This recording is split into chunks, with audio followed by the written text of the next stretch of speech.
আসসালামু আলাইকুম প্রিয় শিক্ষার্থীবৃন্দু। তো তোমরা যারা জাহাঙ্গীরনগর বিশ্ববিদ্যালয় অর্থাৎ জাবি ভর্তিতে 2টি ইউনিট পরীক্ষা দিয়েছিলে, তো তোমাদের যে 2টি ইউনিটের ফলাফল তো সেটি কিন্তু তারিখ প্রকাশ করা হয়েছে। তো মূলত কিন্তু আজকে তোমাদের যে 2টি ইউনিটের ফলাফল তো সেটি কিন্তু প্রকাশ হওয়ার সম্ভাবনা রয়েছে। তো সেই বিষয়ে কিন্তু একটি নোটিশ প্রকাশ করা হয়েছে। তো সেই নোটিশটি মূলত প্রকাশ করা হয়েছে দ্য ডেইলি ক্যাম্পাস।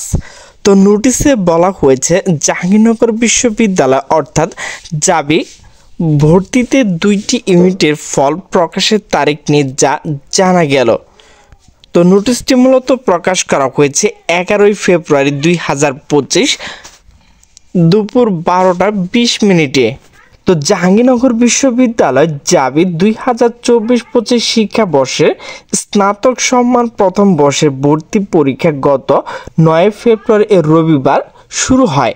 ইতিমধ্যে ডি ইউনিট ও institute of business administration IBA JUE এর ভর্তি সম্পূর্ণ হয়েছে।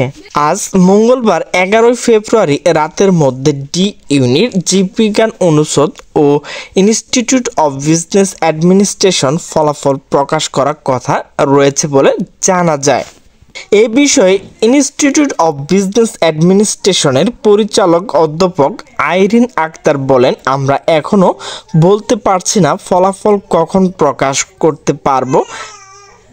আমরা কিছু কাজ এগিয়ে নিয়েছি, তবে কিছু টেকনিক্যাল বিষয় এখন আছে যেগুলো পুনরায় দেখতে হবে।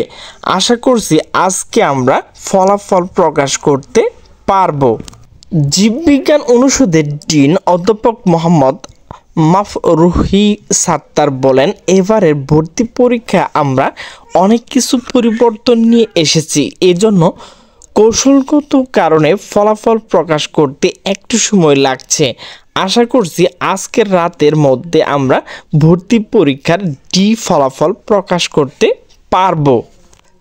বিশ্ববিদ্যালয়ের উপাচার্য শিক্ষা অধ্যাপক মোহাম্মদ মাহফুজুর রহমান বলেন, আমরা আশা করছি আজকের রাতের মধ্যে ডি ইউনিট জীববিজ্ঞান অনুষদ ও institute of business administration IBA JE ফলাফল প্রকাশ করতে পারবো, যদি কোনো অনাকাঙ্ক্ষিত টেকনিক্যাল সমস্যা না হয়। উল্লেখ্য, মঙ্গলবার 11 ফেব্রুয়ারি সকাল 9টায় জাবির ভর্তি পরীক্ষার 3য় দিনের পরীক্ষা শুরু হয়েছে।